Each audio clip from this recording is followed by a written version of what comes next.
গুরু বন্দে পুরুষোত্তমম। শ্রী শ্রী আচার্যদেব কতগুলো ঘটনার কথা বললেন। তিনি বললেন, ঈশ্বর অন্তর থেকে সাড়া দেন কিনা তা একবার পরীক্ষা করে দেখা যাক।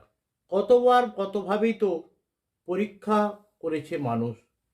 সমাধি অবস্থায় গায়ে জ্বলন্ত কয়লা ঠেসে ধরেছে, কাটা ফুটিয়ে দেখতে চেয়েছে সত্যি সমাধি কিনা। তাহলে না হয় আর একবার করাই হলো পরীক্ষা।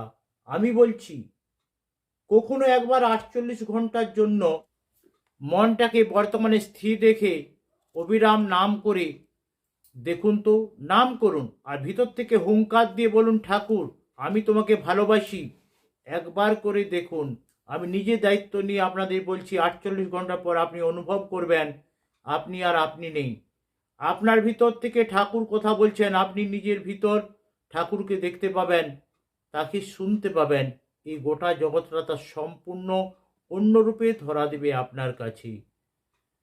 কিছুদিন আগে আচার্যকে একজন বলছেন, দাদা আপনার দয়ায় আমার সব বিপদ মিটে গেছে। শ্রী শ্রী আচার্য বলছেন, আমি এখনই প্রার্থনা করে রাখছি যে দয়া করে তুমি বেটা যদি ঠাকুরকে ভুলে গেছো, বিপদ যেন দ্বিগুণ হয়ে তোমার ঘাড়ে এসে পড়ে।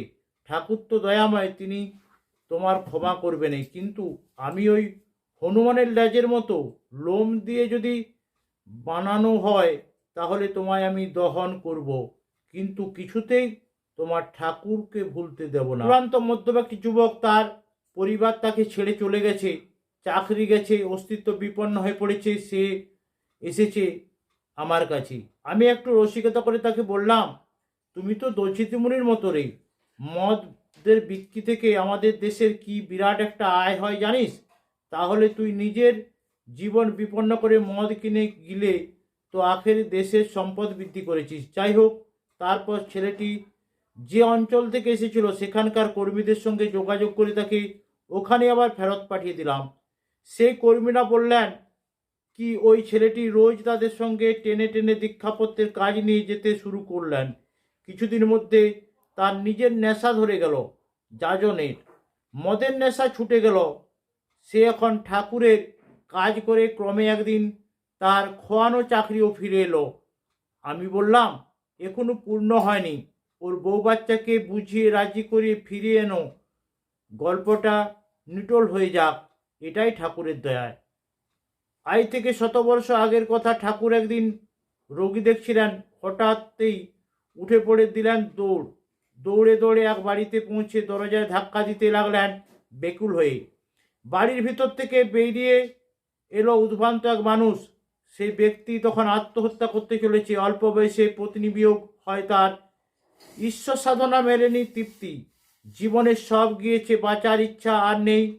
হয় ঈশ্বর তুমি আমার সামনে প্রকট হও, নইলে আমি এখন প্রাণ দেব। ঠাকুর এসে আগলে দাঁড়ালেন তার পথ।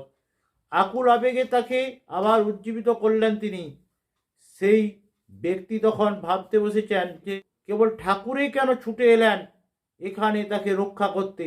যে ঠাকুরকে এতদিন সে জানতো নিজের বাল্যবন্ধু বলে, সেদিন বুঝি তার ঈশ্বর এইভাবে নিজেকে ধরা দিলেন।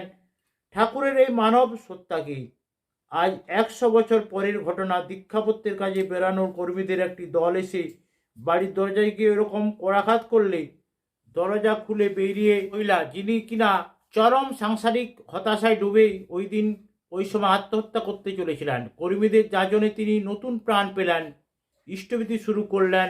আবার মৃত্যুর পথ থেকে সরে এসে জীবনের কথা বলতে শুরু করলেন। দীক্ষাপত্রের কাজে এইরকম অগণিত মানুষের গল্প আজ চারিদিকে ছড়িয়ে রয়েছে। আচার্যদেব এই কথা বললেন। সকলকে জয় গুরু বন্দে পুরুষোত্তম।